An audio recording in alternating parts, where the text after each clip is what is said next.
Hey guys, it's JD from Mr. Critical. How we doing today? Tonight, where we're at in the world. I'm JD with the Tabletop Engineers, and I'm joined by Miller. How you doing, Miller? What's up, man? How's it going? It's going. A lot of work, barely any time off. You know how that is. Yep, I've been there. Yeah, for sure. Let's see. I'm going to go ahead and link this in the Discord real fast for these guys. I forgot to do that earlier. All right.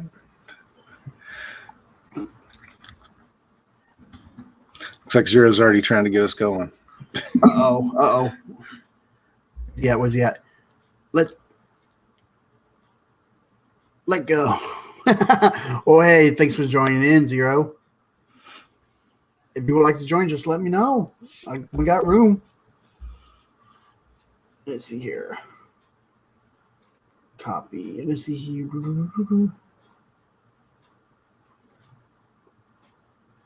And let's go. There we go. It's posted. All right. So, we said last week about doing the one shots and stuff. Mm-hmm. Yeah. How long would that take you? What, to get it set up? Yeah, to get it set up. I'm pretty much good to go as far as the game goes. Mm-hmm. What I need to do is get the individual players, whoever wants to play, I need to get them set up. So the characters that we rolled on D&D Beyond, since you started that campaign on D&D Beyond, mm-hmm. you are set as the DM. And what I found out is we cannot switch the DM on D&D Beyond. So I started another campaign with me as the DM, and we'll just have to move those characters over. Okay. So that's the first thing that we need to do. The second thing, each individual player, I need to set up their tokens. So I'll need them to send me just a picture or whatever they want to use for their token, and then I can set them up in the game. How long you been using Roll20? 8-10 months, something like that. Really? Yeah. What do you like about it so far? I really like the voice and video stream directly into the tabletop. You don't have to have other programs running to do that. I really like the way D&D Beyond, using the Beyond 20 plugin. I really like the way it works, man. It just pushes it straight through. Honestly, man, it's the one I've spent the most time with, so it's the one I'm most familiar with. Same here. The best way I learned how to use it was like all those tutorials that's online on YouTube and stuff for it. Hey, Reroll Dice, how you doing? Hey, what's up, man? Canadian Retro.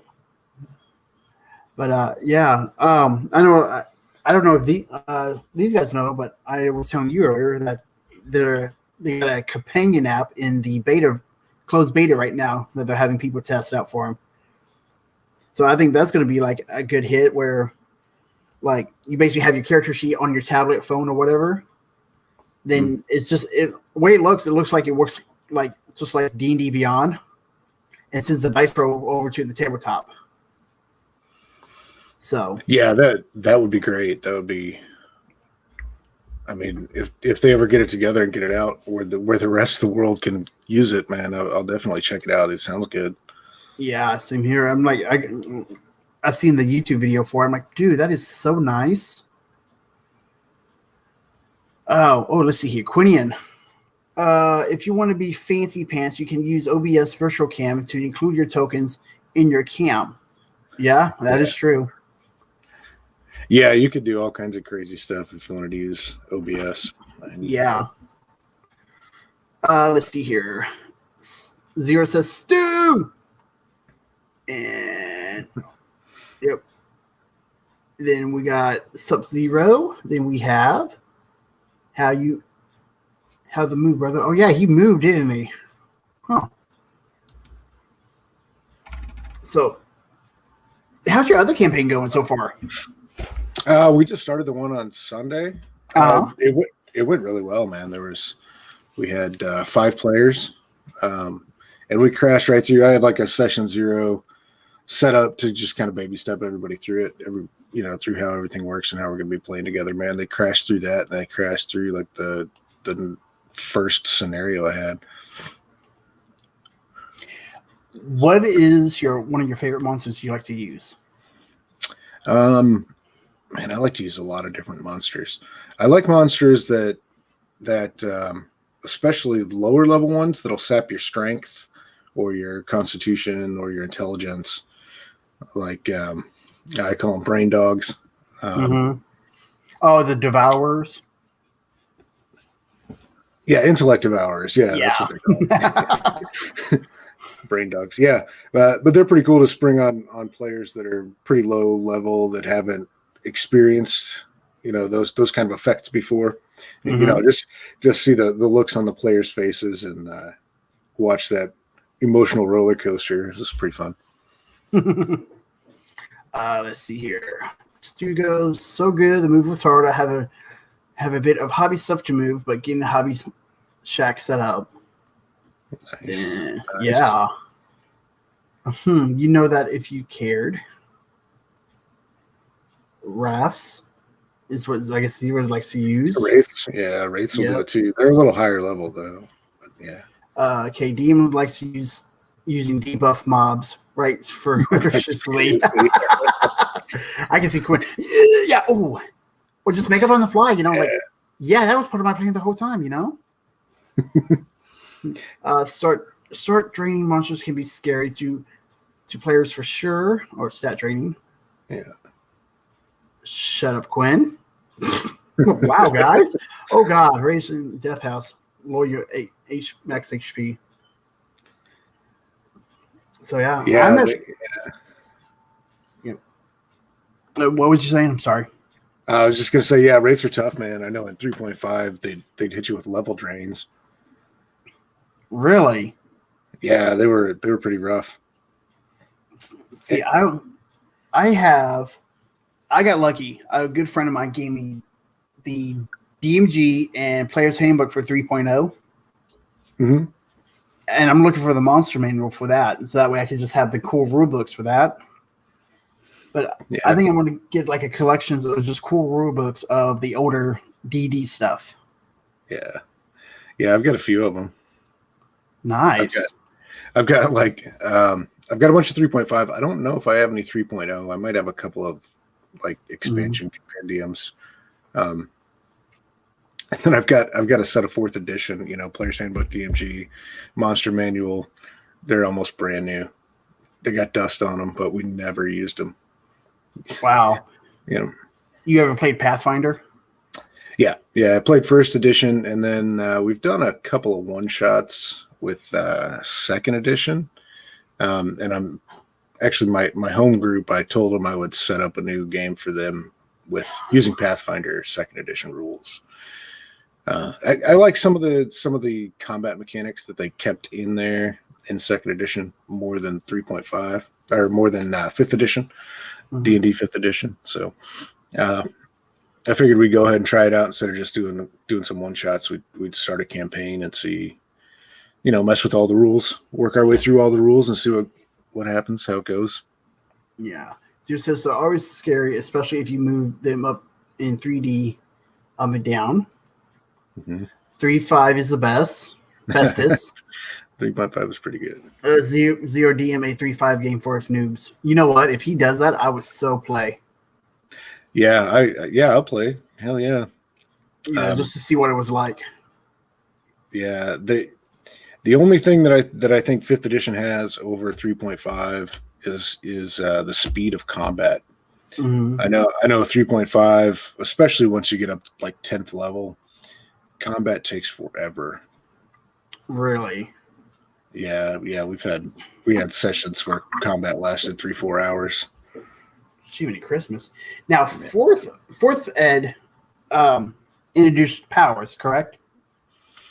I don't really remember. I know I read through the books when they first came out, and then discussed it with my group and everything, and they all hated it. So oh wow. we never played it. That's why my books are like brand new. Let's see. My players fear mummies the most. I think second ed mummies the scariest for life. Second ed mummies were horrific. Yep. I have Rangers of Shadowkeep and never played it. Yeah, I'm not familiar with that one. Neither am I. Quinn, I'm serious thinking about it. At Miller, very true. Yeah.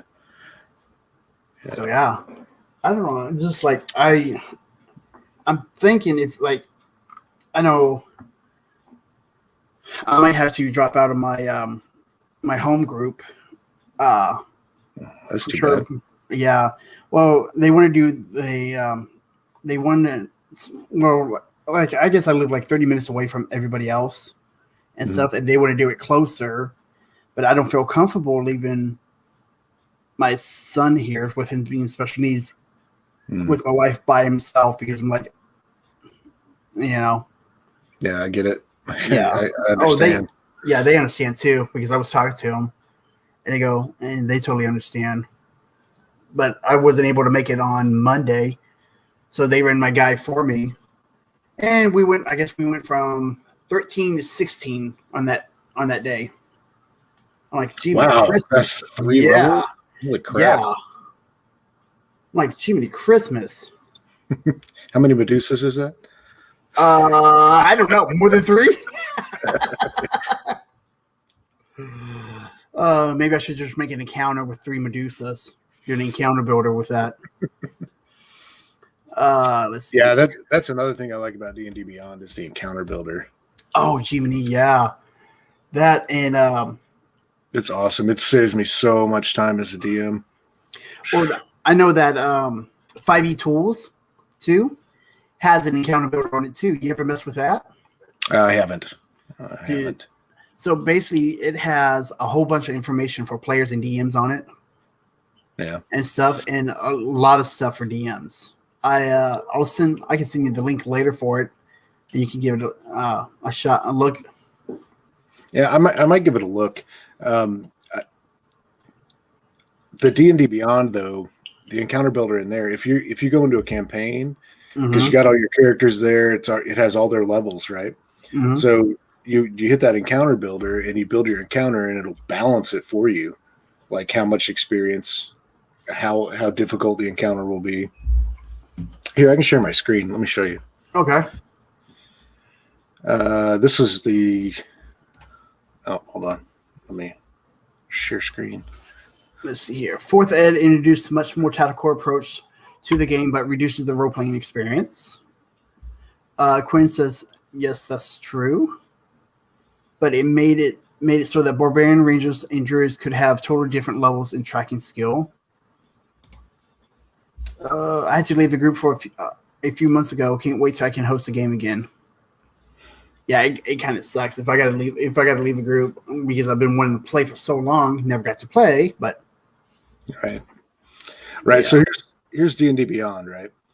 And this is just in our Sunday campaign. So if you click Create Encounter, it takes you right to the encounter builder. Are you sharing the screen? I don't see it. Is it? I hit. Wait, hold on.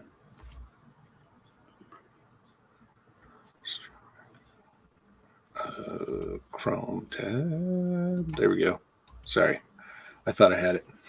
All right, you see now? Yep, I see it. Okay, let me go back.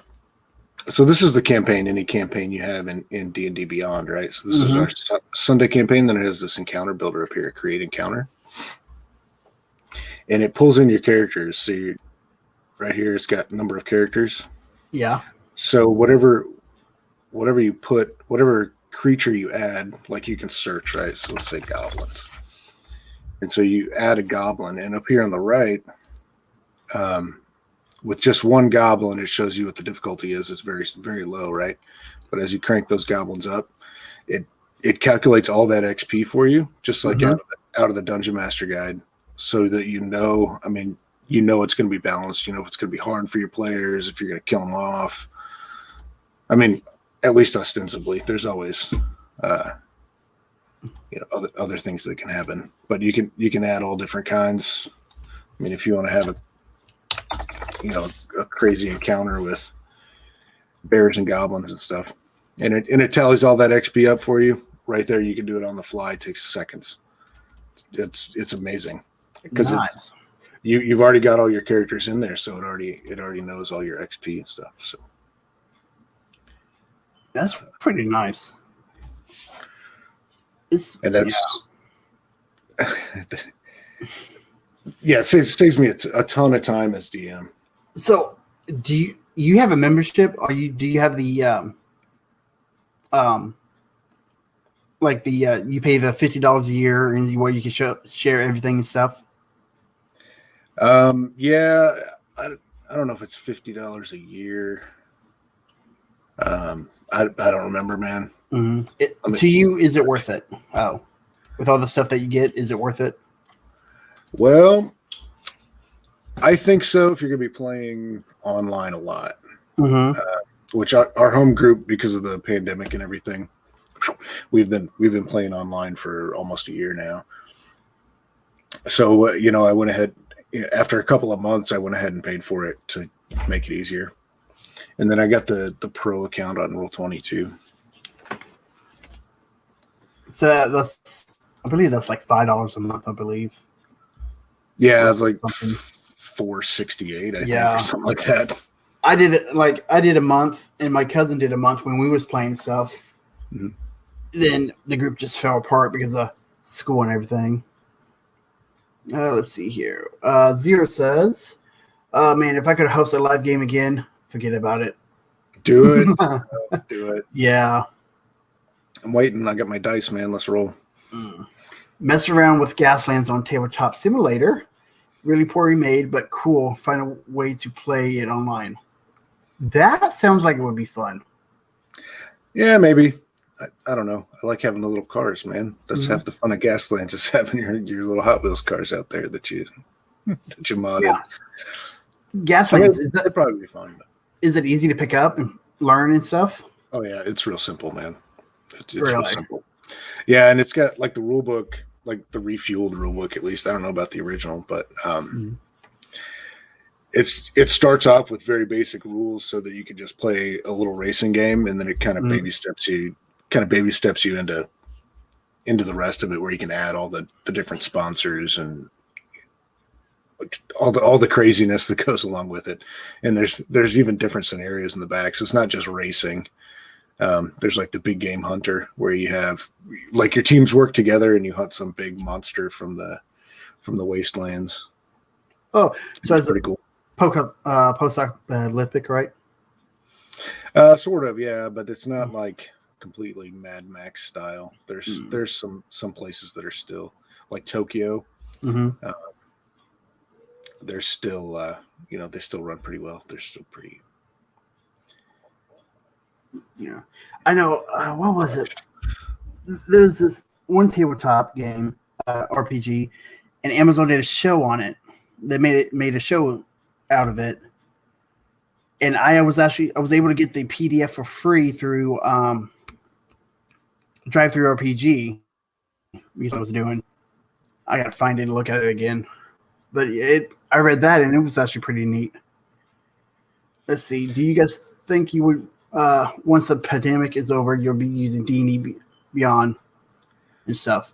I'll probably use it as a player, maybe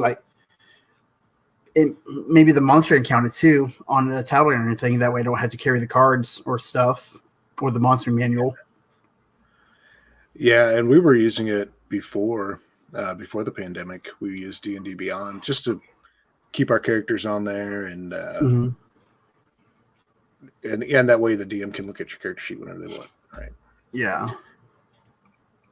Right. I mean, it's just good organization, administrate it rather than the old school. Have your notebook with your 8 sheets of paper in there, half of it's notes that don't apply anymore. You know. Yeah, I know. Honestly, at the game table right now, I'm the only one that uses D&D Beyond. So like, Yeah. I'll have my binder set up. Like if we're doing it here, I'll have my binder with my physical character sheet, then D&D Beyond with the digital one. Right. So that way, if I have to roll more within 6 or 7 dice, I'll just use D&D Beyond for the dice rolling app on there. Yeah, when we were meeting up, I would print out my character sheet because I like to have the paper there. Mm-hmm. I take all my notes, with the pencil, roll the real dice, and then after the game, I would type all my notes, all my new loot and all that stuff. Just type it into D&D Beyond and let it save it, and then toss my character sheet, print out a new one for the next game. One of my buddies. Troy's in the house. What's up, Troy? Woo, Troy, what is up? How did the session go, Troy? Let's see. Quinn says there's like 4 pages of actual rules. The rest of the book is fine points for building teams in the game. Yeah. So gas fans. There's Death Race, the Deathmatch Arena style, Mad Max Fury. Oh yeah, the warrior chasing. Yeah. Zombie hunting. Wow. Yeah, there's a zombie hunter on too. Cujo's in the house. What's up, Cujo? Sorry, I missed Cujo. He must be at work. I think he's at work now. Yeah. Let's see. Hey, what's up? Just caught you guys for a few minutes here before I go to bed. Let's see. We're using Astro for the game I'm playing currently. How Astro. Yeah. That's good. That's like I mentioned. I'm setting up a Pathfinder 2e for my home group, and I'm doing it in Astral. So I'm trying to learn that. See if it's any better or worse than Roll20. Yeah, let's see. Cujo says, I'm going to Canada to play D&D. Canada. Good in Phalanx. Stop mid-fight with 2 green dragons. Ooh, wow. Oh, nice. I think that's better than my 3 Medusas. Maybe. Let's see. Troy says 2. They are a level Q6. No, 16. Yeah. Yeah, level 16. Yeah. Oh, too many Christmas. That's pretty high level. Yeah. Yeah, I know. So, homebrew rules. Do you use any? Yeah. One of my use off the bat is healing potions. Healing potions are a bonus action. I do that too. Bonus action. It just fits a lot better. And mechanic wise, it fits better. And I would think, if I was in that situation where I was putting myself in danger like that, I would have them healing potions where I could get at them real quick. Yeah. So that's one I use, and I do use the flanking rules.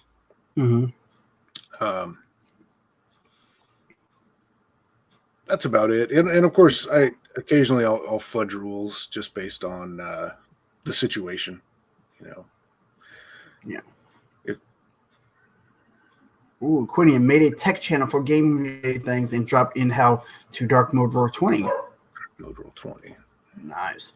Me too. Troy says he uses that potions as bonus actions. Yeah, honestly, like you said, it makes more sense. Why waste? Yep. Zero says it makes sense too. Yeah. Other potions. I only do it with healing potions. Like other potions, like spider climb or giant strength or something. Unless you specify, I'm going to have it ready to go. Then those will take an action. Yeah. Because those you just throw it in your bag with the rest of your loot. Yeah. Crits. Do you double the dice or double the roll? I mean, double the damage. Oh, you mean roll it again or multiply it? Yeah. I don't really care. Whatever the player wants to do. Sometimes they'll roll it, multiply it. Sometimes they'll roll both of them. Doesn't make a difference to me. Yeah, I guess Troy doesn't use flanking. His parties are 5 and 6 strong. Yeah, with big parties like that, I could see how it would be. See, I didn't use flanking because I didn't really quite understand it, and my my players are like, "Oh, we should use it." I'm like, "Well, I don't understand it, And if I'll read it, and they know that I'm more of a visual kind of person. So Right. if I see it, I'll understand it more. So basically, what they did, they walked over, took some of my minis, set up a thing, and they one of them showed me on how it works and stuff. I'm like, oh, that makes sense now. Yeah, I know that because it came from 3.5. They had like a whole page in the 3.5 players handbook showing how flanking works with pictures and the drawing lines and stuff. Yeah, I like it. I mean, it makes sense to me in combat. If you got two dudes on you, one on each side of you, they're going to be working you over a lot more than if you. I try to keep some, what do they call it, verisimilitude in there. I feel like so. Is that a Twisted Tea? No, it's a Bud Light seltzer. Oh, I was going to say, man, put down the Twisted Tea. That's dangerous. So you get hurt, right? Yeah. I told some of my friends that I'm going to go ahead and dress up as a Twisted Tea, and on the name tag it says, "Hello, my name is a can of whoop ass." Yeah. So, yeah, I've seen a whole bunch of different memes and stuff on that. Yeah. That was so funny. Let's see. Oh, Creature says, "Hey, can I get on that? Let me make a drink." Gaming at 30. Hey, bud, how you doing? He says, "Hey, guys. Well, thanks for joining in, brother." Cujo, did you want in or you at work? I think he's at work. He said he's going to make a drink, so I would hope he's not at work. I don't know. You have a job where you can drink at work. That'd be great. I know, right? Actually, I was a bartender for a while. It didn't work out very well. Drinking at work. How about targeted strikes? Either of you use those? No, I do not, because I don't know what it is. Yeah, I don't really see the point. Maybe like if you're playing like a mech game or something, maybe, but I don't really see the point in D&D unless you're maybe trying to hobble someone, cut their legs up so they can't get away, maybe. But then that's situational, and then I'd let it go. You know what I mean?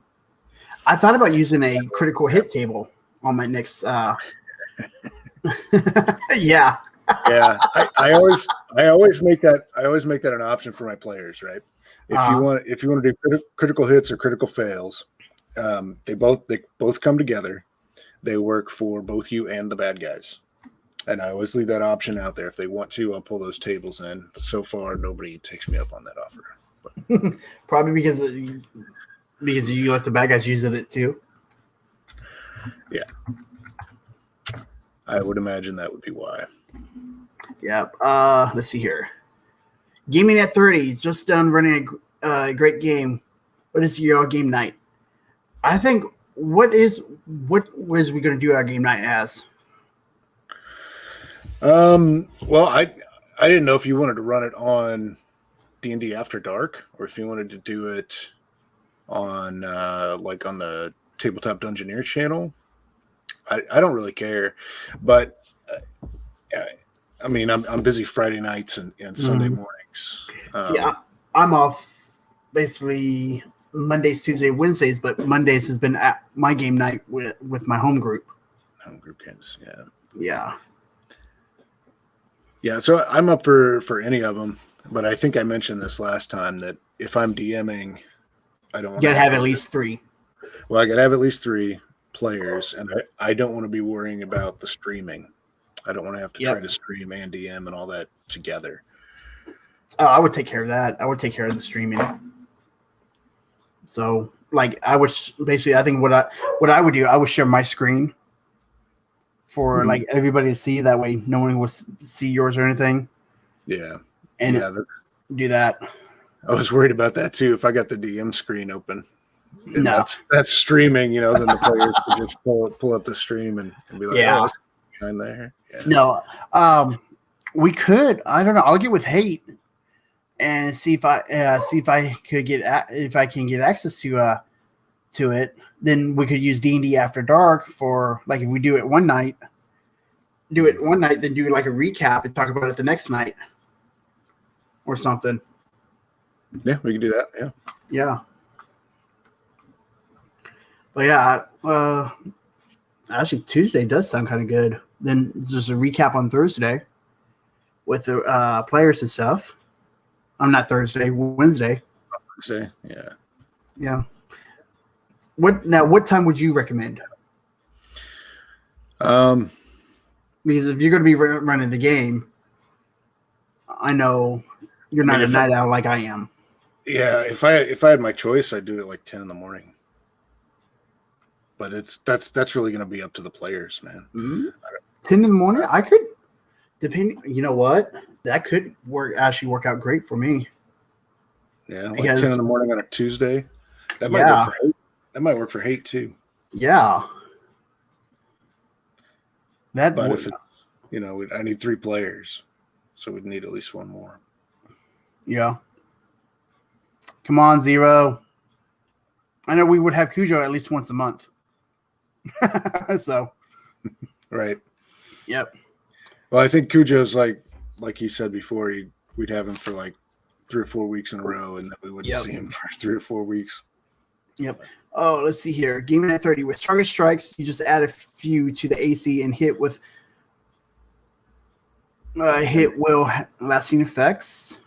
Yeah. I bet they don't take you up on that. Oh yeah, talk about the tables. Yeah. Force it on them. Yeah. See, I don't want to force it on them because it's their game. Yeah. I don't want to be the only one having fun if I'm hurting the players. Oh, hang on. I got half orc barb, big done, 2-handed weapon, rage, no character depth. That's one way to do it, man. If you can have fun playing that character, go for it. In the monster hunts, there's gonna be role playing in there. It's not like it's just a video game. Let's see. Here we go. Here's Cujo. Oh man, look at that drink! It's pink. Was that a strawberry margarita? Ooh. Got a little fancy. That is fancy, man. Yeah, it is. Gaming at 30, it says very true. Man, I'm the only one without a drink here, guys. Look at that. You failed, Crit. Yeah, well, I don't really drink much. I'm not gonna lie. So, but yeah. What's happening? Man, it looks like somebody's having a good time, Cujo. Yeah, it's a regular party over here. Calm down. Settle down, guys. Let's see. Zero says fancy. Troy says LOL. Just threw back 7 ultras. It was like water, I think. Like water, wow. Yeah. Ultras don't really do anything for me either. They give me a headache if I have like 3 or 4 of them. Quinian, that really hurt right there, man. Oh, God. Critical fail. Yep, that hurt, man. That hurt. So yeah. So what I'll do, I'll have my guy, my character leave that campaign. Then if you want to send me the link to the new one, I'll have him go over there. Okay. Yeah, I'll send you guys the links. Okay. Let me write a note and I'll send you guys. Oh, Zero says epic fail. God, guys. Oh, guys, don't force me to drink, please. No peer pressure, okay? It's bad enough I got a bottle of moonshine. Actually, I'm sorry. I got a mason jar of moonshine, okay? That I only use on stressful days. Yeah, from 19 what? How long have you had it? About a year. So it shouldn't last you that long. It's a mason jar. Mm-hmm. Yeah. So you have no stress, is what you're saying. I got stress, but I choose when I want to drink or not because of my kids. You only need a sip of that moonshine. It's 60 proof, or is it 50? It's 50. Cut. Oh, okay. Yeah. Well, my neighbor got it from Branson. she went to Branson and I was helping her move some stuff and everything because her husband had a stroke and couldn't move anything. So I went over to help him out. I grew up with him. And she goes, "Here, take this." I'm like, "You don't give me this. I'm just doing it because it's the neighborly thing to do." She goes, "No, you're gonna take it and you're gonna enjoy it." I'm like, "Yes, ma'am. Whatever you say." That gives me a great idea in my next campaign. And Miller, no, you can't use it in our campaign that we're going to be in. Why not? Imagine you go to a merchant and you're buying a few things, and he goes, "In here, take these potions here, free on the house, just because I like you guys." And he'd be like, okay. Do you not take them? If they don't take them, then I would say, "This is a gift. You won't take this? Give me all that stuff. Get the hell out of my business." And they'd be like, whoa. We'll take the potions. And then what if they do you pour them out when you get out of the store? Do you actually save them and then drink them for that rainy day? You're in the middle of a battle, and I was like, "Oh, just take that potion you got in your pocket that guy gave you." And it could be anything. You could have a sheet and you just roll the dice on it and just. You don't even know what it is. That would be all. That's good. I'm going to use that. It'd be pretty fun. No, I just said I thought of it. What do you mean? It's copyright. Copyright. Well, are you ever going to actually run a game for us so that we can experience that? Oh, yeah. Yeah. So I'm not going to do it with you guys anyway. You already know the trick. Well, you heard of the wild magic table? Kuja has the wild potion table. Wild potion table. That'll work. Yep. Oh, let's see. Quinian says, "At Cujo, make sure you take the dream muffins that the kind old lady offers you too." Dream muffins. Yep. The dream muffins. I gotta go let in my dogs real fast. So be right back. Sounds like a game reference. And then this person won't be listening. There's no way in the world. There's this lady at work that gave me a good idea for an NPC. And again, it could be any NPC in your game. Think of the people that you run across every day, and when you kind of chuckle at some of their mannerisms or whatever, or nervous tics or whatever. This girl, she's a younger girl, and I don't know if she's nervous. She's talking to older guys, and she's in a steel mill. Not sure what her deal is, but we keep talking about her when she leaves. Like, did you see that? I mean, you see what she's doing? Is she doing that on purpose? Does she have a problem? Does she have an itch? I mean, what is going on? And every time she'll come in and talk with me, and she's trying to explain some stuff, and she's really cool and calm, but she's reaching in her shirt and adjusting, her stuff. Oh yeah. And then she's fiddling with her shirt, and then she'll be talking some more, and she's going back to fiddling. And then, that's just like a perfect NPC to go. I can just be explaining it to people, what they're saying, but I'll be doing all this stuff, and they'd be like, what are you doing there? And then she came in the last time, and she grabbed her shirt like this, and I'm like, whoa, wait, whoa. What are you doing here? This is crazy. You're in public. Hey, now. Zero, how you doing, buddy? Hey, fellas, what's going on? What's up? What's up? Let's see. Quinian says, "Miller, you look confused. LOL. Look up Curse of Strahd." Yeah, I have intentionally not looked into Curse of Strahd because I'm waiting for somebody to play it so they can play it without spoilers.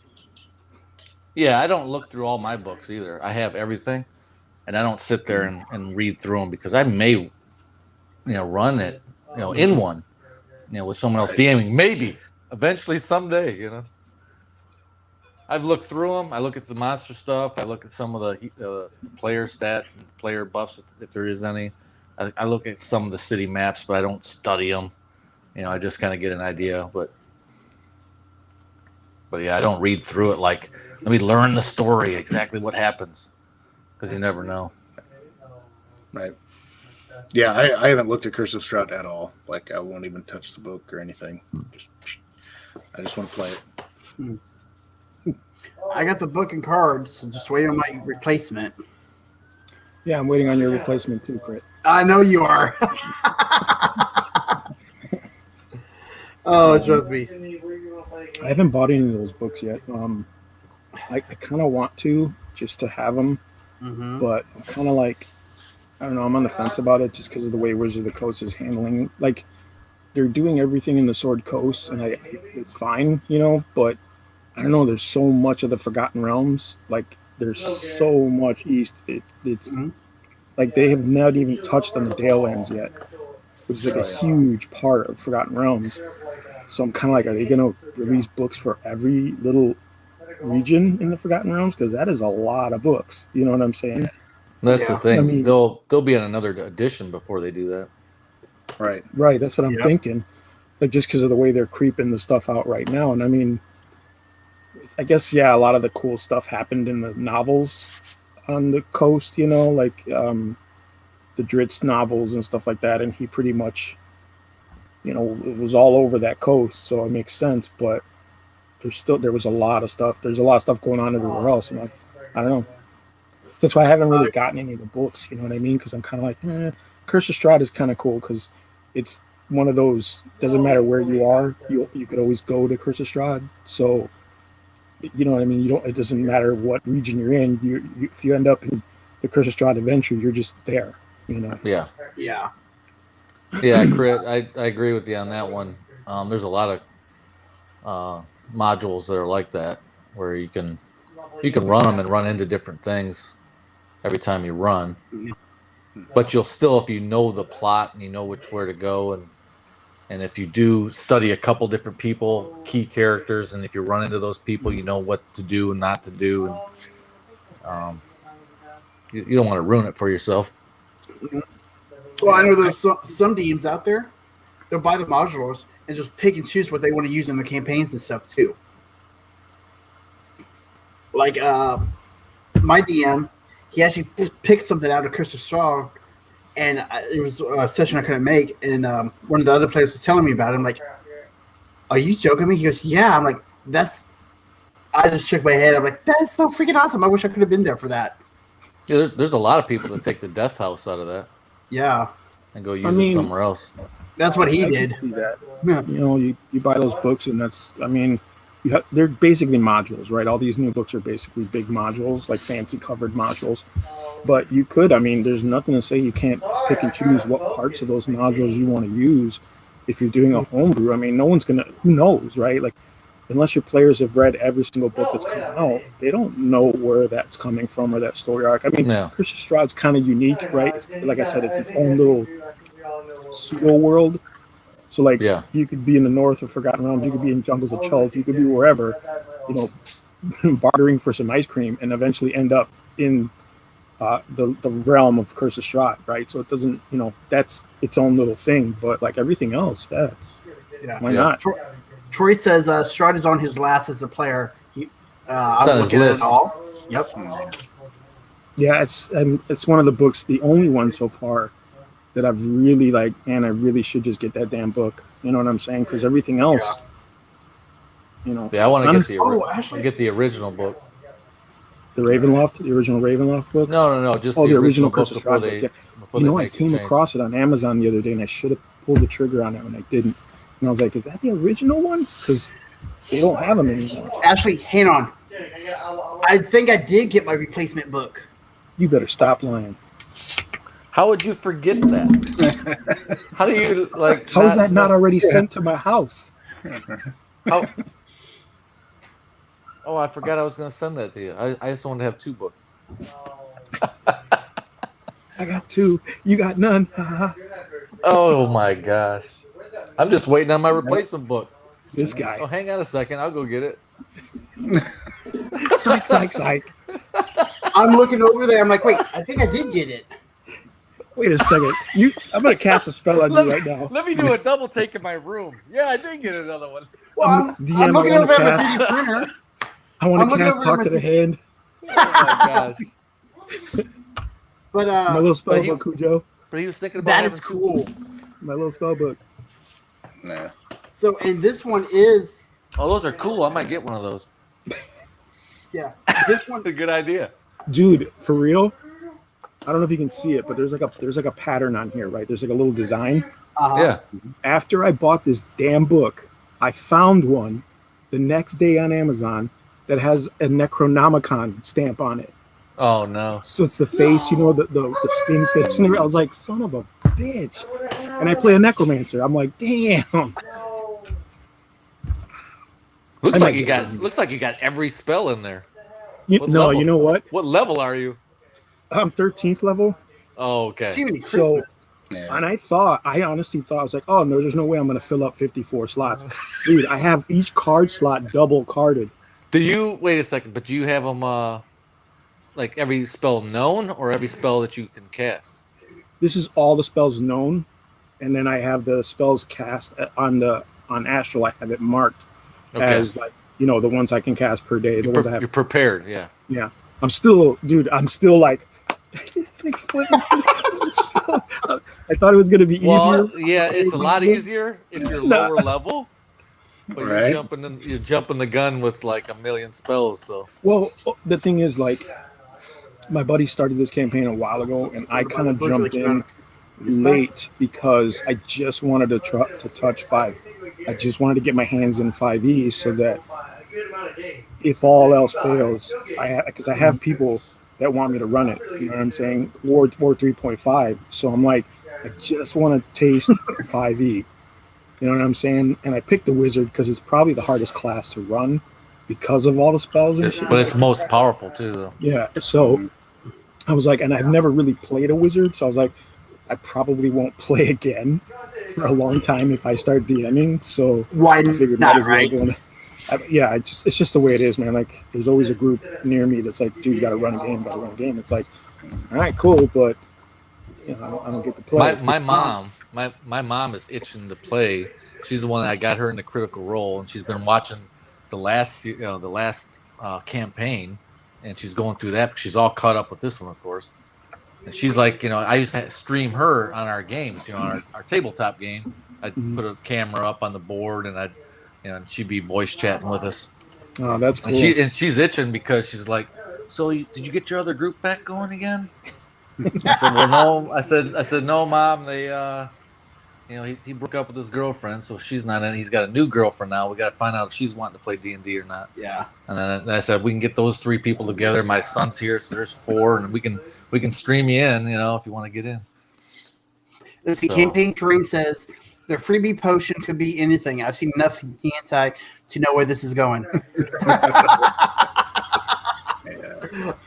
Quitting goes. Yeah, there's a main storyline that doesn't change. So yeah, I get that. He also goes, I ran Death House as a intro to Crystal Shard, but I heavily edited it. The devs seem to think that they have 6+ PCs parties. And Troy goes, what's the highest level you guys have ever played in 5e? I've only went to 10, but I'm DMing for 60 level. Wow. I mean, I'm 13th, but I just started. So, well, I started at 12th level, but I just started, so I don't really count that. How you liking the gameplay versus like 3rd edition that you're used to? Well, the problem, okay. Because you're at an advanced level too, though. You got lots of attacks. Yeah, it's okay. So right now, it's like it's hard to say because we're playing on Astral. It feels a lot like a video game. It doesn't feel like Dungeons and Dragons. I mean, I know it is, and I'm taking it that way. But my current group, you know, I mean, they're my old school buddies. Like, so we used to play back in high school and all that stuff. And at the table, you know, we had engagement. We had people, you know, we talked, we had conversations, we made battle plans and all that stuff. But this, I mean, I guess we're all older or whatever, but it feels like, you know, it doesn't feel the same because like this last weekend, I asked 3 different times, like, hey guys, what do you think we should do? You know, do you guys think we should go do this, you know, A or B, or should we do B or C, or should I prep spells A, C, or B, you know, for what we think could happen? I literally got no response. And I'm like, am I playing this game by myself? My DM was even like, I don't know if they can hear you. And I'm like, well, let me get back, you know, because I was using my phone for the conversations. And they were like, well, no, we heard. We just, you know, people were just like, oh, just do whatever. I'm like, all right. I mean, you know what I'm saying? It was kind of like, it didn't have the same feel. It felt like we were playing a video game. Well, yeah, when you're a wizard and you're trying to prepare your spells for the day, oh my gosh, that would be killer if they're not going to give you any direction. You're just going to mention, like, they're going to be turning to you to do like X, Y, and Z, and you're going to say, I don't have that prepared, bud. Well, like we were fighting. I had this. We were fighting giant fire giants. Like we're dealing with fire giants, and we came across one with the dreadnought, you know, with the 2 shields, and we took them out really fast. I don't know how it happened, but we did. And by the way, control monsters is an extremely powerful spell. I'm just gonna throw that out. Like as soon as if they fail that save, there's nothing they can do, and you're pretty much gonna walk all over them. And you have to use those kinds of spells against giants because their toughness, their constitution, their dexterity is just too damn high for most of my spells. So I have to use like wisdom save spells. So I was like, shit, that reduced all my spell availability to like 2 or 3 spells. So I was like, guys, should I use Disintegrate or should I use Dimension Door or shit? And they're just like not talking. And we're literally fighting the king of the fire giants, the guy on the player's handbook.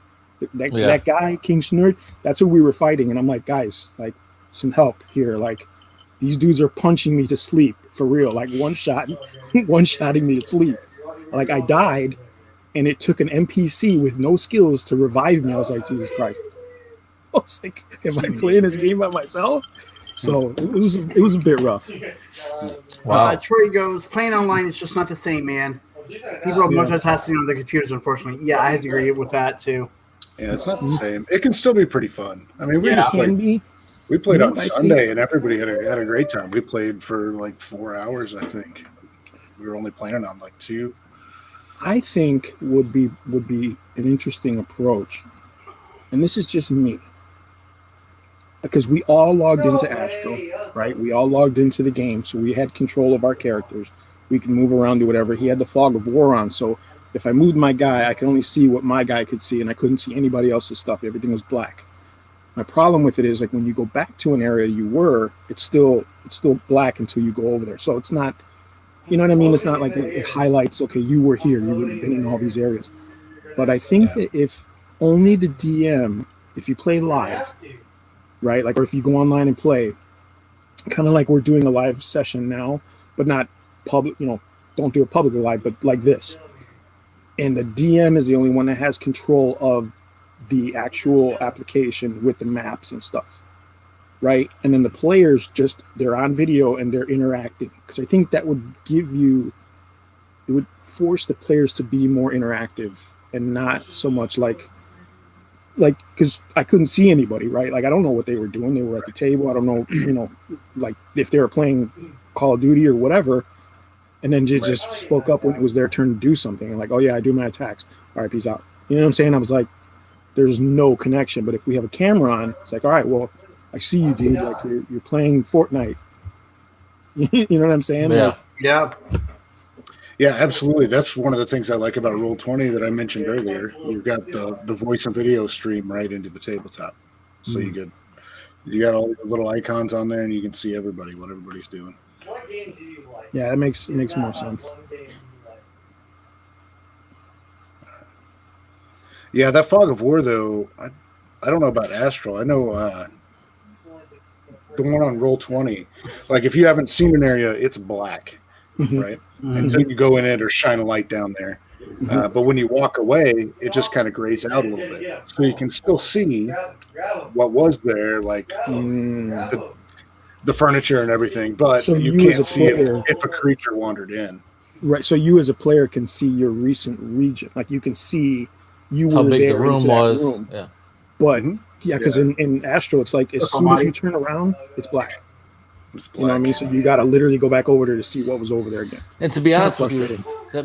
it makes sense. Like, say you got a torch, or you got some source of light, and you can only see so many feet, Mm-hmm. and then you really can't make out anything. That's like the perfect real scenario. Sure. Like if I you mean, split, it if you does make start sense. splitting up, I mean, eventually Yeah. you're only going to see what you see. I don't know. I know that room was back over there, that way, that direction.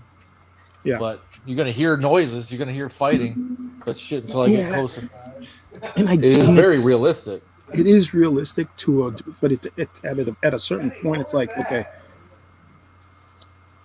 Like I said, it feels like I'm playing a video game, like a tactical game, you know, rather than actually playing a role. Because even when there was no combat, right? Like if there's no combat going on, but you're still moving your little dude around on the map, and the DM's taking turns with each player. Like, okay, what are you doing now? What are you doing now? And then he says pause, because so and so was fast enough to go into a room where there was a monster.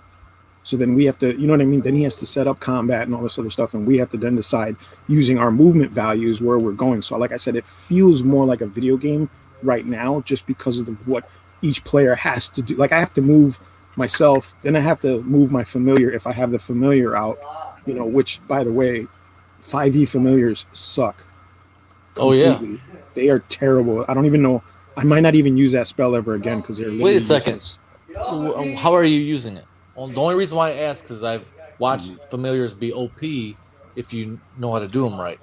Okay, so basically, because we're only using the core books, that's all we're allowed to use, right? Because I believe this. His theory is if you can't have fun with the core game, the rest of the shit is just garbage added on top, right? Like it doesn't matter. Okay. So I get it, right? And it's my first time, so I'm like, let me give it a shot. So a familiar is based on whatever animal that you choose, right? Like if you choose a frog, you go to the back of the player's handbook, you find the frog stats, and that's your guy. I'd say all of the familiars have 1 hit point. Yeah. So that's it. Like that's 100%. Yeah. Yeah. You use them. You use them primarily for vision. That's it. That's you stand still. You're with your teammates. Say, hey, I'm gonna go into my familiar. Put a hand on me so I don't fall over, or I might even sit down. I send my familiar out. It flies around the whole next room. It flies around the next room. You can see, hear everything that's in that room. You want to hear a conversation, you hear it. Then you fly back. You're just an inconspicuous. You're a spider. You're an inconspicuous 1 hit point spider. Then they're never even gonna know that it was there. There's spiders everywhere. Why would they even attack the spider? Unless you're gonna walk right, or a mouse. Yeah, they might try to attack a mouse. Like if you're. Yeah. Bill says. I think he froze. Yeah, I think he did too. So Bill says, I'm hearing that Zero prefers theater of the mind. Ha ha ha ha. Welcome to the real world, brother. I like theater of the mind, but it just takes much, much longer, especially with combat. See, combat, I prefer miniatures, but everything else, miniature of the mind for me.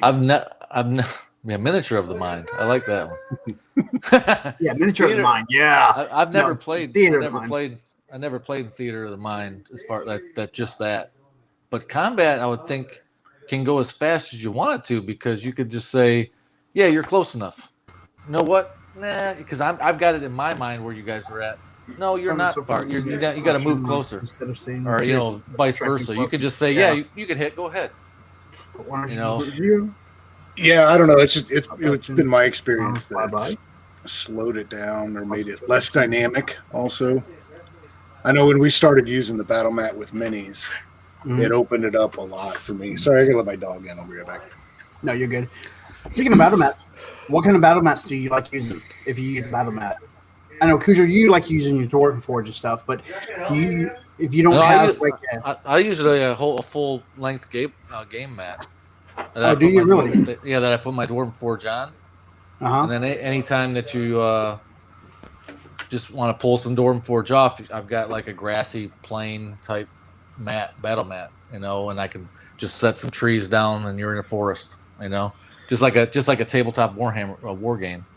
If you've got a mat that covers your whole table in a scene that you're in, like we're in the jungle of Cholt, I'm putting my whole jungle game mat table out. And then I'll put my scatter terrain, or I'll build some jungle with my trees and all that stuff. And then you can, there's no squares, but you can go in inches. If you want to do, just like a war game. Yeah, like use a ruler or tape measure to measure out the feet. What about you, Miller? Battle mat or terrain? It depends. It depends on what the scenario is. And usually when we're playing together, actually physically together, I'd throw the battle mat out there, and I'd usually do a couple little side scenarios, just on the battle mat with the markers, and then I'd try to have at least one of the scenarios that they were going to run into, or at least potentially run into that night, have some terrain. And I know as soon as you put terrain out there, people start climbing all over it with their minis and climbing up your trees and all kinds of stuff. They make it brings it, to me, it brings the game up a level.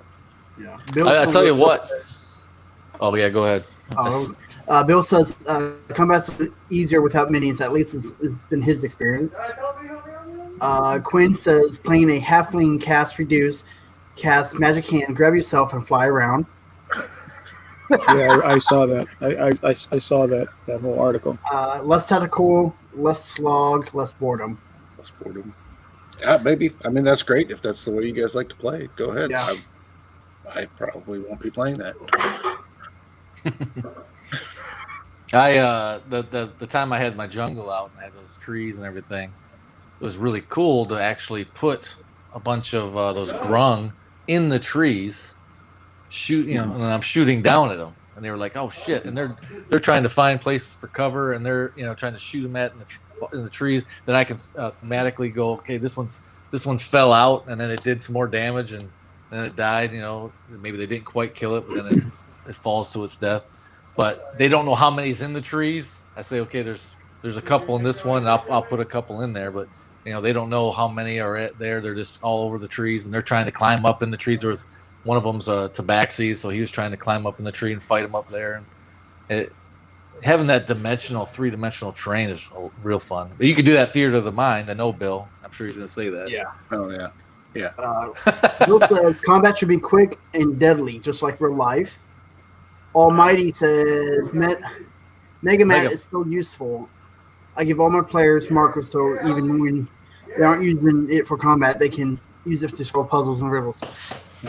That's what I do too. I got a silicone mat for my battle mat. Actually, I got two of them, and I'll just lay them out on my table, give the players a marker. Then I'll just, if I'm not using my tiles, I'll just draw out the map and stuff, and I'll just okay, you're here, here, and here. So, yeah.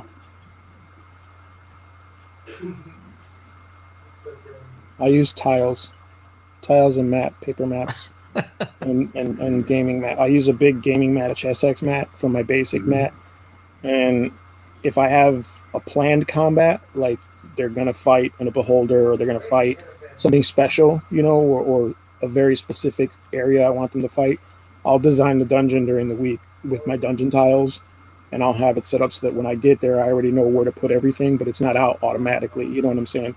But I do it that way because I feel like terrain is just, it's cool. It's very cool looking, especially when you like with the Dwarven Forge stuff. And I've seen people's tables just like, wow, that's just amazing. But it's just too much work. You know what I'm saying? Especially for random encounters and it is fantastic looking. But like I said, yeah, for just random encounters and stuff, tiles and maps are fine. Like I got a bunch of paper. I've got like hundreds of paper maps throughout the years that I've collected since 3.0, and I'm just like, why not use that shit? You know what I mean? It's simple. It's there. It gives you all the things that are in the area. You can mark what's movable, what's blocking, and all that crap. And if you just plan ahead a little bit, it's all said and done for you. And then you just give them the miniatures. I think that's just enough for the players to have that delve. You know what I'm saying? It doesn't take them out of the game and make it a video game, but it gives them that delve enough to say, okay, I can see where the damn door is. I don't need to keep asking every other round where the monster is versus the door versus me. You know what I'm saying? Right. And it really comes into play when you have like shooters. You know what I'm saying? If you've got any type of shooters or rogues, they really want to take advantage of every little bit of cover that they can. You know what I'm saying? So that's why, it's at least good to see, okay, this is the layout of the dungeon of where you are. They can take advantage of that. You know what I'm saying? It gives them that little bit extra too. I used to play Theater of the Mind all the time. That's all we ever had until 3.5, and that's where I started. When I started DMing, that's when I was like, you know what? I was already playing war games, and I was like, why don't we use minis so that people can see where they are? Because I'm sick and tired of this dude constantly asking me where the hell he's standing, and he knows where he's standing. You know what I'm saying? Or like the dude, one guy would literally like, okay, I swing the door open. It was like, all right, well, he was waiting for you from behind the door, and he shoot you with an arrow. Oh, he rolled a critical. Like, no. I jumped behind the door when I swung it open. It was like, no, fool, no. So now with minis and maps, it's like, that's where you are. That's where your move ended. There you go. There's no argument. It's just 1, 2, 3. It does slow the combat down a little bit, but not I'd enough like- for it to I be. would- I would like to help speed up my Dwarven Forge or anybody else that sets up any kind of terrain with like having a bread. Like I said this before, but I don't know anything else that's similar to it. But like you see in Subway, you got those bread squares, like a square stainless steel rack, and there's a bunch of layers, and they can slide it out. I want to be able to have like set terrain pieces already in there, and then have it set up behind me. I'm like, okay, boom, I can set it out. I can set a couple pieces out, and oh, you Like went a here. Subway tray. Oh, you went here. Hang on a second. Yep, you Yeah. went here. All right, and all the work will be pre-done, but game Yeah. night, everything's set up. Everything's ready to go. Yeah, there's those IKEA shelves that people are using that are Mhm. similar to that. Like Fry Minis uses them. Yeah, I think I somebody else- think Beard but has them too. Yeah. The depth has to be right. gotta be So tall I have to enough, I have to make sure. Yeah. You can. I think you can fit your forge in there. I think your Dwarven Forge will fit in there. You can build them too. You can make it like a Unless bigger you make one. really high levels, you can probably fit those in there because those shelves are pretty nice. They're pretty good stacked shelves. Or you could pop out a shelf in the middle, Mm-hmm. Yeah. I mean, it's everybody's got their own way, right? I mean, there's no wrong way. I usually do said, that. for me, I usually do that in a similar way, but I got it all set up on my bed or something in the other room. I gotta say, okay, hang on a second, I'll be right back. And yeah. I come back in, and I'm like, okay, here you go. But then See, that's why I like the tiles, man. I have a whole stack of them right behind the DM screen. So it's like, here you go. And I already drew my map like a week ago. You know what I'm saying? Yeah. Using those tiles, I'm like, all right, here, bloop, bloop, bloop, bloop, bloop, done. All right, let's go. Yep. And as soon as I do that, the player's like, oh shit, here we go. Yeah, their tiles are great for dungeon crawls, man. We were Mm-hmm. playing Mad Mage when the COVID thing hit. So before the COVID, doing Mad Mage, we just had a ton of tiles out. We just slide them and then crawl around and then slide them, rebuild and crawl around. It was pretty and that's fun. the nice I thing enjoyed is that you a lot. only have to build for the encounter. You don't have to build the whole dungeon. the whole map. Yes, you do. Yeah, you don't have to do that. You're just doing whatever area they're in an encounter in is the area you have to do. And the build only the time it whole changes map. for me is if they're outside. Oh, If so we they're got two different then styles here. So we got one person saying, "Oh, you got to No, I build the don't- whole map," and we got one person that says, "No, you build as you go, or just No. build for encounters." Actually, I hate it when I've seen somebody build a whole map on a table, and it'll take up about 4x6 tables to fill some dungeons up. yeah, there's no way, man. I mean, I've seen it done, and it's ridiculous. You could do it on the floor and do like a giant dungeon, but I mean, Yeah. your players are like, okay, well, we can see a bird's eye view of it, so that's like eliminating that whole Yeah. like I suspense and threat factor. dimension door over there. Right. It's like I don't care what's over there. I do it anyway. It's like all right, you know what I mean. But if you just do it encounter by encounter, it saves you a lot of time and stress. And if you pre-plan and you go home during the week and say, okay, I want them to go through this place and this place and this place, I'll have it set up. If they don't make it there, that's fine. If they do, I have it all ready and I can just lay the shit out or just pencil it in or whatever. If you're using the markers in the map system. The only problem is like with the markers in the map, you literally have to draw it all in. Yeah, that's You have to erase it all. Perfect You have to example draw of it all in that. again. In Wave Echo Cave, that last dungeon in the starter set. If I would have had that all mapped out and on the table, they would have definitely not chose to go certain ways. There's multiple ways to get to the end, Mhm. and they ended up choosing the best way, and I was mad. But it was their choice, and they did it. And I didn't screw them over. I didn't alter the map, but I had the room set up in another room, the poisonous room with all the mushroom clouds and going. And then if I had that sitting out to be like, well, we're not going through there with all the fancy lights and the purple glows and all this stuff. We're gonna go through over this way through this hallway. This way looks nice and quiet. Yeah. No, they ended up going that way anyway, but Yeah, that's what I said. Like I like the tiles because I can just they're thin. They're thin enough to put in a bag. Like they don't take up much more room than my books, and I only have to bring the stuff I actually designed and planned for.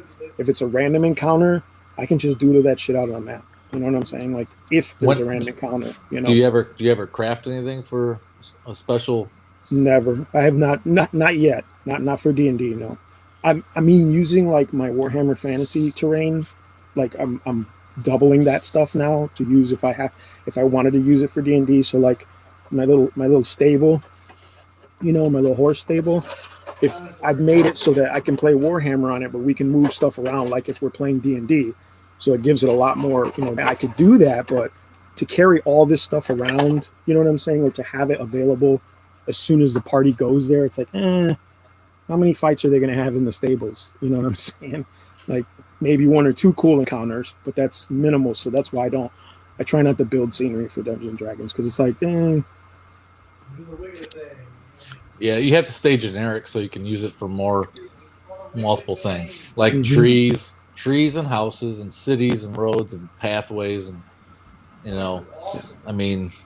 some basic dungeon.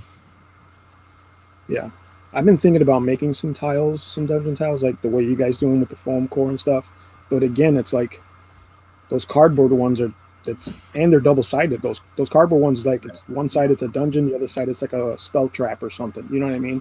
So it literally gives you a lot of flexibility to do almost any kind of dungeon you want. You know what I'm saying? So I don't feel the need to build anything for it.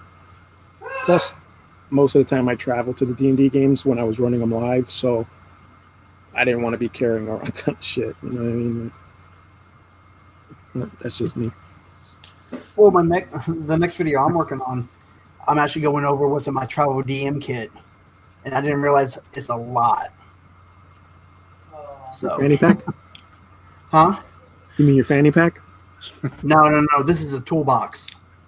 Oh, okay. So we switched to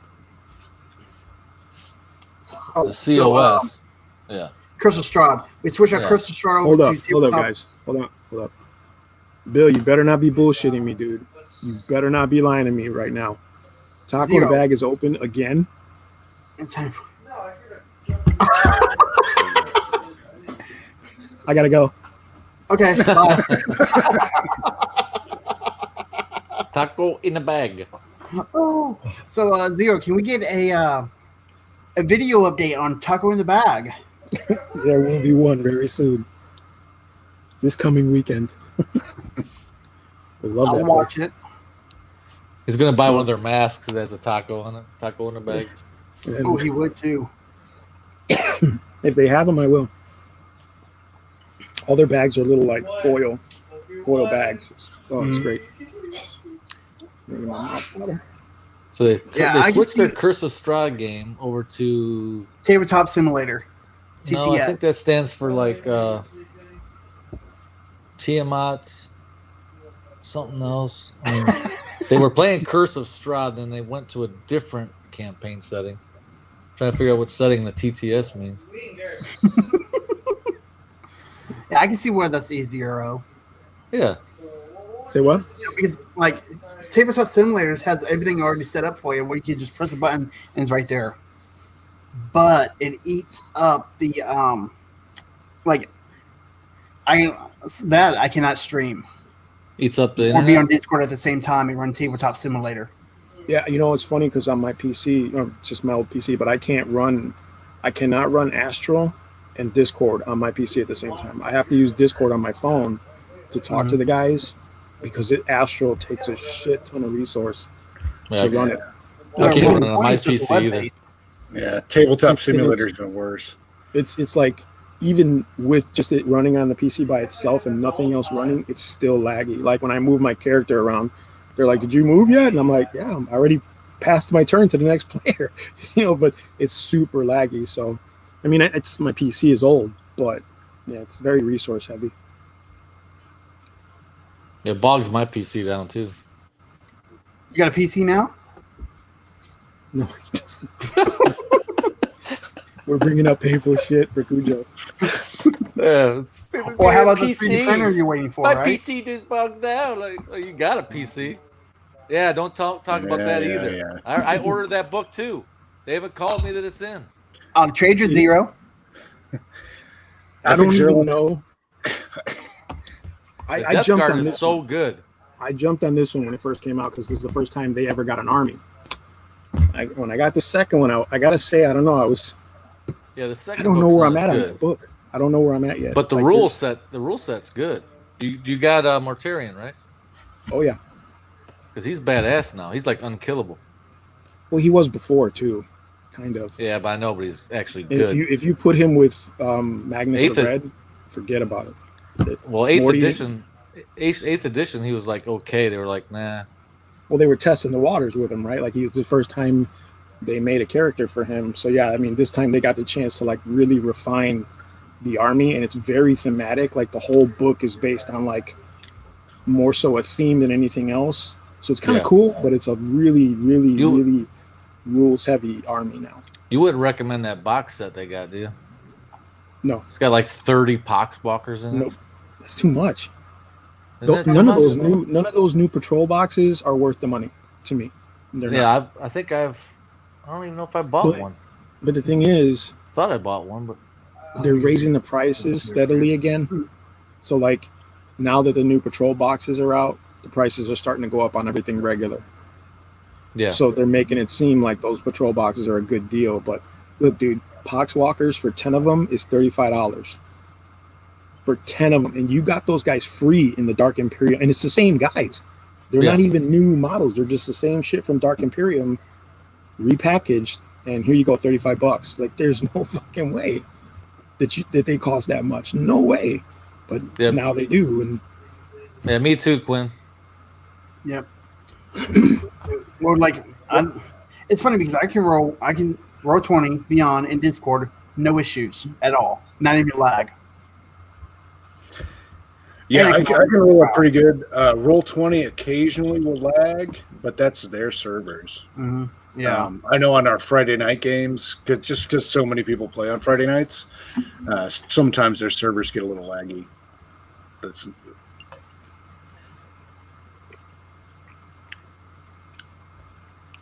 it's not very resource intensive. Is that a Bush Zero? no, it's pear juice. It's from Puerto Rico. Oh, from back home. It's got a little something in it. All right. Later, Troy. Troy says, out, boys, gotta sleep. Like, what's up? Later, Troy. Yep. Later, bud. Yeah. Drink one with the boys. So, okay, Zero. I do want to get into Warhammer, but what is the best route to go? Get into it. Okay, first, don't even do it. I already knew it. Don't do it. Don't do it. That's the best advice I could offer you, my dude. And if you're really serious about it, you better get your wallet ready because it's a very expensive endeavor no matter which way you go at it. There's cheaper ways to do it, but it's still going to be expensive. Miniatures, glue, tools to put the miniatures together, paints, all that shit's expensive, dude. It all adds up. And then you got to buy the rules. Yeah, that's it. Buy the rule book and the rule for your army. This shit right here is how they get you. Your miniatures will last forever if you take care of them. But this is how they get you. Every 4 to 5 years, they change the rules and like, oh, you need a new army book. Here goes more money. And we offered we made some new minis for your army. So you're like, oh, got to get those guys now. It's like you might as well just hook that main line right up. You know? If you can afford it, go for it, man. It's a fun game. The biggest thing is do you have somebody to play with that also wants to play? Yeah, that's important too. It's huge. I'm doing it. I got every army, and I got it for all my kids. We're gonna play someday, but I love the hobby. I love just putting them together. I'm loving. I mean, I only have a few of them primed, but I mean, I'm looking forward to painting all of them.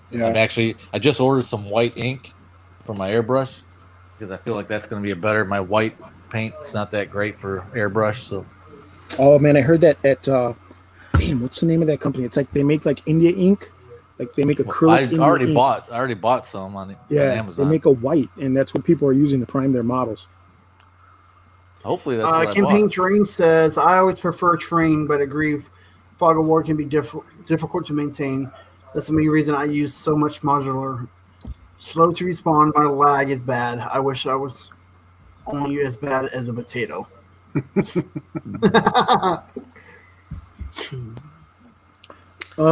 Quinn, you can. That's what I bought. You can print models. That's it. Yeah, that's it. That's exactly the one I was talking about. Couple bottles because they're small. Those are good. Those are good. I gotta get some. But Quinn, you can go cheap and you can print, sure.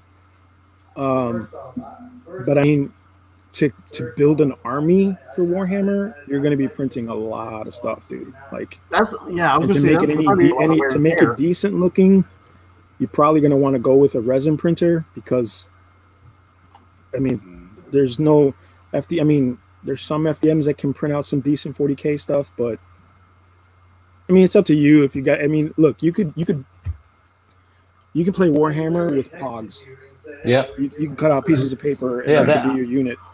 You know, you're going to have to Yep. work on how to do line of sight and all that stuff, but otherwise, you don't need the miniatures to play the game. It's You need the just like rules. D&D for that matter. I mean, you could have a piece absolutely. of paper. Yep. You don't need the miniatures at all. You just need the rules. You know what I'm saying? Because otherwise, you're not playing Warhammer. You're playing make believe. But you know, you can go as cheap as you want. I mean, but if you want that model that they make for that unit, the chess piece for the game, you know, there's people doing it now. There's people printing the shit out now. The best thing that you would to draw you in to any types of those games is to look at all the different armies, look at the miniatures, see what faction just like you're drawn to. Like, Yeah. man, those guys Exactly. are cool. I like them. I don't care about the rules. I don't care if they're OP. I don't care if they're good. I don't even know if I'm going to play the game. But I love those models. They look so cool. Because I can promise you, I can guarantee you, Zero's 100% guarantee any army you pick based on statistics and numbers will change the very next edition. Hand to God. Yeah. Tell me I'm wrong. And I'll guarantee, just buy every army, and you'll be guaranteed to win. The Cujo method. Well, I go overboard. The thing is, because like interesting- as soon as an army book comes out, it's really powerful. Every book that just comes out is the new OP book, right? The tournaments get a hold of it and they go, okay, well, this is OP, we got to nerf that. You can't use this in a tournament. And the ITC tournaments are what basically balance all the game, right? So it doesn't matter how cool you think your army is, you really have to work the meta to get that army to be the top tier army. You know what I'm saying? And there's common top tier armies, but if that's what you're playing for, go for it. But if you're not, like he said, go look at the armies online, look at what you like looking at, because you're the one that's got to paint that shit. Hey, I got And you're going to have to paint at least 100 of those motherfuckers before you can get them on the table. You know what I'm saying? I got two So- questions. One's for Miller. How's your army coming along? I haven't seen any pictures. Which or one? anything. I got two of them. I haven't really been working on them very much. What you got, Miller? Chaos Army. I've got Chaos I'm working on, and then the Necrons. Okay, yeah. the- I hadn't from seen any the- updates. I didn't know if you got anything new or not. But No, I have a big enough pile of shame that I haven't been Oh getting my to, God, so. no doubt. No what? doubt. And then my other question would be on this topic. Get back onto D&D. Could you throw together? I don't think there's nothing out there really. I guess you could say Frostgrave is the closest, but Oh, I love Have- Frostgrave. have a D&D session like you got a bunch of heroes, but everybody's playing their characters against another army of characters of like bugbears and minotaurs and you name it on the other side, and they're all it's like an epic end the battle of a campaign, and you got supreme leader sending all of his minions forward, and you've got all the not just 5 heroes, not or 6. Go. You want to do it? I've done it. What- Yeah, they had a mini game set up. I played it a couple My army's times. cool. My opponents were This was probably 10, 15 years ago. Yeah, chainmail. Well, no, this is when 3.5 was real big. Mm. Kind of just Yeah, before D&D. 4th edition came out. Yeah, I got the book, Dungeon Dragon Miniatures. Yeah. Yeah, the little miniatures game, because you could buy the boxes of miniatures. That's how I got into it. You buy the box of miniatures. They have like maps and rules and stuff in there, and the little cards. But nothing Yeah, is out I right played that a now little bit. in today's rules for 5th edition to To use try armies? Yeah, to try not that- to try to band together with like, hey, we got 10 heroes. Yeah. We're gonna try to charge not? this army of Hmm. just use the basic rules. When I did it, Good. okay, when I did it, they were defending a castle in Cormyr, which is in the Dalelands. There was a huge orc and barbarian army that was like raised by this undead barbarian like leader. He raised his whole army, whatever. He sent it after this castle. They were going to destroy it. The party was in the town when this was all going down, and this was their I think they're 16th level. So this was one of those huge battles, and I used every mini I had, and I had a bunch of orc minis from Old Warhammer. So when we had our gaming club, a bunch of people donated a whole batch of orc minis that they just didn't want to deal with. So we got them. We just painted them up, whatever. And I used the paper rule. If a player hit a minion, they were pretty much gone. It was just, there was no, if they rolled and actually hit, the minion was gone. There was no hit points. There was none of that stuff. The only time it came to hit points and stats is when they came up against the warlord or special minions like sergeants, or what I'm saying, brutes or giants, because there were ogres and giants. But the giant, it was one giant and a bunch of ogres, but that was the only time stats were involved. Most of the time it was just a war of attrition. The players, I think one player died because he just ran out of hit points, you know what I mean, because there was that many monsters coming. But they eventually defeated the army, because they're the players, they're the heroes, right? But they also had the town's armies, the city's armies with them too. So they had people on the parapets, they had ballistas, they had trebuchets, they had a bunch of stuff at their disposal. And it was just a matter of which player was going to take responsibility for what part of the army. You know what I'm saying? The fighters wanted to get in and just cut heads, but then the wizards were all right, well, I'll go cast spells, and when I'm doing my spells, I'll manage the guys doing the trebuchets, so at least those guys are involved. And it just worked out. And I had a whole bunch of Lord of the Rings figures that we had gotten for free, and a bunch of those they had catapults and a bunch of stuff, and I just used all that shit. It was a huge time consuming events, but when we were done with it, everybody, I don't think any of the players ever forgot that battle. So you could do it, you just have to fudge the rules a bit, you know what I'm saying? Like I said, nobody that was worth nothing had any hit points except for the players. So yeah, I do that same thing, just on a smaller scale. Have squads stacking squads, and then the players are just in the mix. Yeah, and then I just use regular dice to see how many people die on each side each turn, and then just work the players, whatever the players do in the mix, and just kind of fudge how it works out or whatever, each turn. You don't really need absolute detailed rules for every tiny little thing you do. Yeah. Hey, Zero, did you see that the creators of Frostgrave is coming out with another one called Storgrave? It's really not bad. Mm-hmm. They've got a bunch of the guys at Osprey, and that guy McCullough, the guy who wrote the rules for Gaslands and Frostgrave. He's done a ton of games, dude. They've got a cyberpunk style game coming out. They've got a little mech game coming out, and all they're doing is, it's perfect, right? Because all they're doing is writing rules. They don't have to do nothing else. You want to use robots? Sure, we'll write you rules. You just got to go find your own robots and build your own scenery and all that stuff. You know what I mean? Like Gaslands, I think is probably their most do-it-yourself game. Because it's okay, you can buy a Hot Wheels car, and anything else you want in that game, you have to make yourself.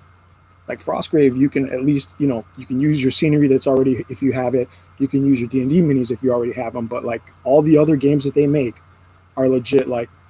You do that shit yourself. We'll give you all the rules you need, which is kind of cool.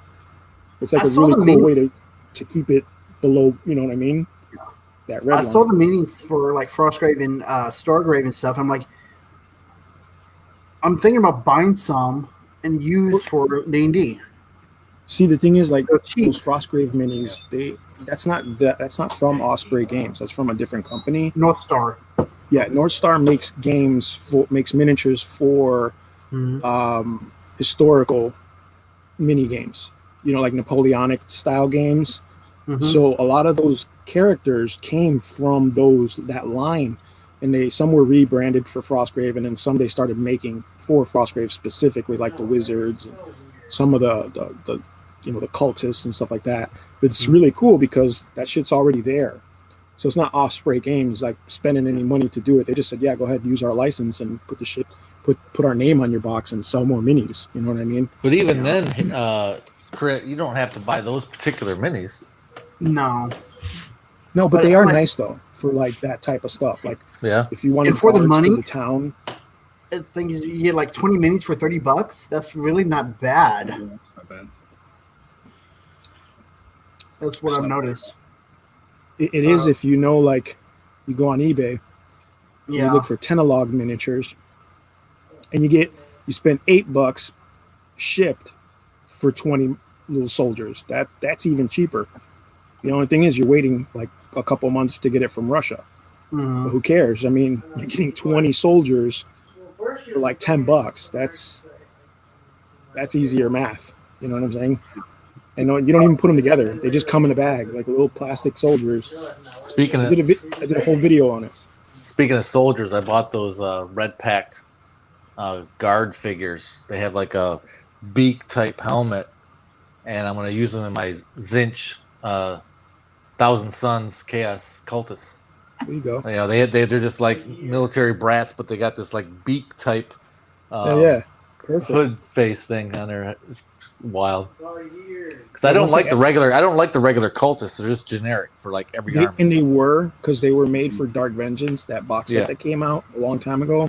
They were cool because they finally introduced it for Chaos, but they're so generic. Like, it's like, well, paint them green and they're Nurgle. Paint them blue Yeah. and they're Zench. You know what I mean? It was kind of like, that's kind of crappy. They look but, good for what they're supposed to be. I think that all the Yeah. other factions should have their own. But. Yeah. Bill Yeah, I says, mean, Cujo, each mini represents multiple units. Each turn lasts for a minute rather than 6 seconds. Units moves 10 times their normal speed in a round scales 50, 100 to 500 feet instead of 5 feet. They Yeah, use that's kind of a- a cool. That's kind of a cool way to do it, man. I think. yeah, Yeah. that is kind of cool. Simple math combat rules.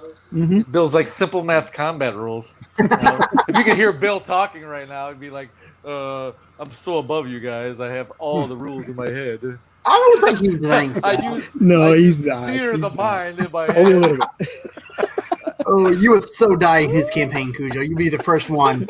I know Bill's I'll like- die. I got Feels like you guys are so stupid and you waste so much money. It's so simple. Math, bitches. Quinion goes, I want some of those molds. I'm gonna Luke die was instantly. With, I guess casting them in lead would be a bad, but I can get pewter. Oh, yeah. Yeah, those were pretty cool. I saw him do that. I'd just like to figure out a way where you could 3D print something and then make those rubber molds for it with You know whatever who that does that? vulcanized rubber or whatever. Doesn't hate do He that? does that. That's what Yeah, he's he doing. does that. All those little Well- things that he puts well, on his right. bases, the mushrooms, the crystals, the skulls, all that shit is 3D printed and then recast in like just a cheap silicone mold. Shit, Right. you could use like Legos to make the shape of the, to hold that silicone Yeah, because they will I hold did it, it. Yeah. I did a video on that. What I'm talking about is make it with rubber that can withstand the temperatures of melted pewter, so that you can. Oh yeah, cap no, I don't know pewter about stuff. that. Pewter though, I mean, Mm. I don't know. Yeah. Like resin is cheaper, isn't it? Isn't it cheaper to get resin right now? Because pewter's. That's why we went from pewter to plastic. I don't know. You could still get pewter in like secondhand shops, flea markets, and stuff. Mm. There's all kinds of stuff made out of pewter. Oh yeah, and you can just melt it down. True. Yeah, that's true. But I've got some pewter in that box shit, that's going Quinn, out. if you want, look, I every model I open, his comes with a plastic sprue. I'll send you the sprues. All you gotta do is use plastic cement and melt that shit down, and you got putty right there. That's instant model making material that I just click and throw away. Look, I just throw all that shit out. Bill I'll says, send you "No, back." man, that's not by the rules. That's made up shit based on old school tactical war games. Mass combat is actually the only time I prefer minis." Made up shit. It's all made up Yep. shit. It's all fucking make believe. At Miller, Made up shit. new guy in Discord with 3D printing molds. Cheers, Miller. Yeah, Blue King Crab. Burger King Crab is his name. But yep. But guys, I'm gonna have to call it a night tonight. All right. So, actually, I'm thinking about starting this at 9 every Wednesday from now on. Because that Tuesdays? seems, I hate you. yeah. Yeah, Maybe- if you're one if you want to stream those monster hunts, we need to get that together if we're going to start it next week. Okay. We need to get on Discord, talk about it, get Yep. some things nailed down. Yeah. I can put up. I'll Of set up course, we're going to start it next week. Wait. Of course You we what? are. Well, we were talking earlier about doing it like Tuesday at like 10 in the morning. Yeah. Tuesday at But, 10 in the morning. Yeah, we just gotta try to get people in there, or set it up at a time that people can play. Well, my next Tuesday at 10 in the morning will be the 23rd of next month. Jesus. So We can level you up.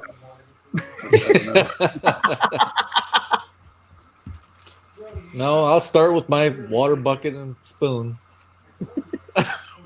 I go around and hand people sips of water. Do you want a sip of water, sir? Kevin, You want a sip of yo, water? yep. It's very refreshing. Sunday was fun. I Though, go right? up to the orc. Are you thirsty? Dior, you got anything coming? Going to be released? Oh yeah, I'm gonna drop a video about these spell cards in the spell book, and probably tomorrow. So I'll have that out, and the rest I'm still waiting to film some endings to videos because I'm trying that whole thing where when I do a Gundam video, instead of just showing you this bruise, I'm gonna put it together and then show you guys the model on the Spinneroonie. But that takes time because I got to get time to build the model and then put it on the Spinneroonie and record it. So we'll see. We'll see what works better. Cool. Bill says, "Yeah, you'll like it, Cujo." Miller, you got anything coming up? I don't know what my next video is going to be. You can see back there, I got like 20 different things going on my shelf right now. Nice. So I know the Gasland gates are going to be pretty soon, but I got another project that I wanted to do and get it off my chest. So I don't know. I'll have something here within a week or so. Cujo? Yes, I have 2 videos coming out soon. What? Yes, I have Wait. the dungeon crate video already shot and ready to go, and I have another video shot for the next set of Dwarven Forge. Do you I have did to you edit contact anybody for the next crate shipment? it. Yeah, Okay, cool. yep. Better But not I be do me. want it. I do want it to come back. So I do want it to get back to you. I want it to get back to everybody.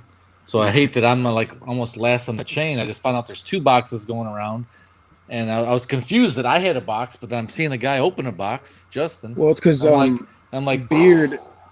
what's 'cause going Beard on got here? The box, but he sent Yeah. Larry Beard mentioned- sent his box back to America instead of sending it around there. But we don't really have a lot of people out there to get the box. So Oh, gotcha. I get it. Yeah, that kind of. Miller's background does It's not- look like Breaking Bad over there. say what? A little bit. I can see it. Kevin's posting a video tonight. That's my work. That's my workbench of It's shame. the blue ice baby. You gotta finish that ghost house. Oh my god, dude! I got Gypsy so house. much. Knox. What, That gypsy house has got to get done, dude. You know what it is? what else you got on that? The miniature on the gypsy house. I shouldn't have glued her in when I put it together because now it's hard to reach her and paint. You know what I'm saying? Oh, For me- Should have painted her first, then put her in. Yeah, I know, Crit. That's what I just said. Really? You son of a bitch. Dude, I'm not gonna lie, it's a blast having you guys on here. Never a dull I got moment. this stuff coming up too. So the Nice. I was terrain actually crate, looking at buying some of those. terrain Nice. crate stuff's really cool. I got a video for that coming out soon. Sweet. So yeah, there we go. I'm gonna have Cool. a video probably not this week, but if everything goes right next week and stuff. For your fanny pack? Huh? No, we did that. We No, already it's did over that. my toolbox. Oh, okay. You got which toolbox for your, like a My D&D DM toolbox. That's DM kit? Yep. You'd actually carry a toolbox for D&D? Uh-oh. You called them. Called it out. This is half of it. Nice. That's your travel box? Hey, I've got that sticker.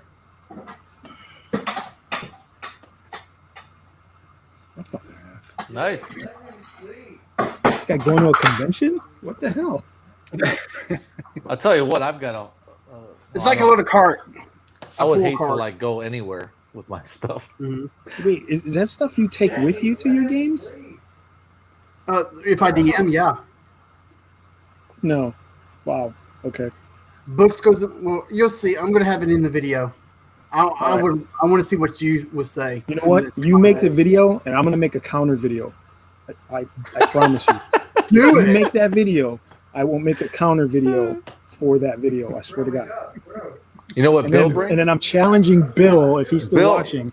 I'm challenging Bill to make a counter video to my video Bill, to show Bill me how brings, I Keep it screwed up. going.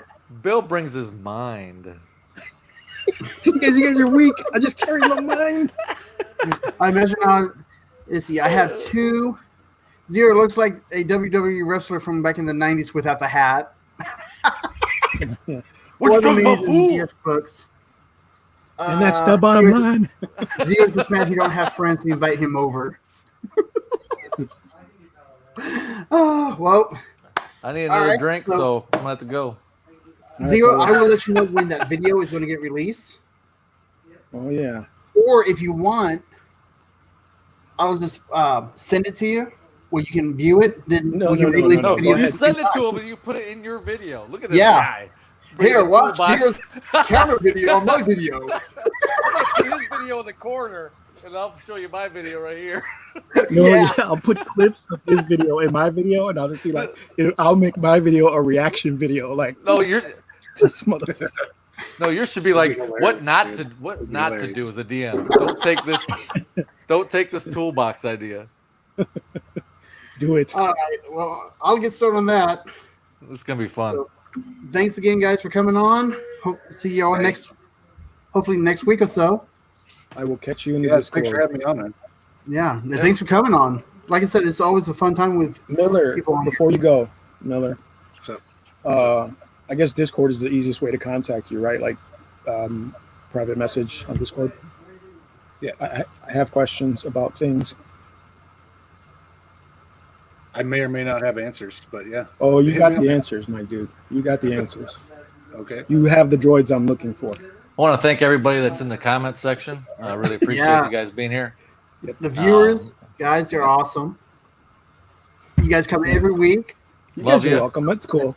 That's cool. I'm good.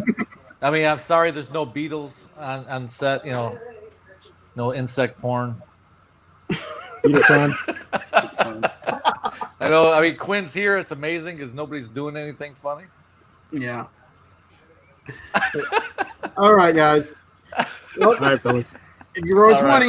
20, it's a critical. See you later. Later, guys. Later. Thanks. All right, there's it. In broadcast.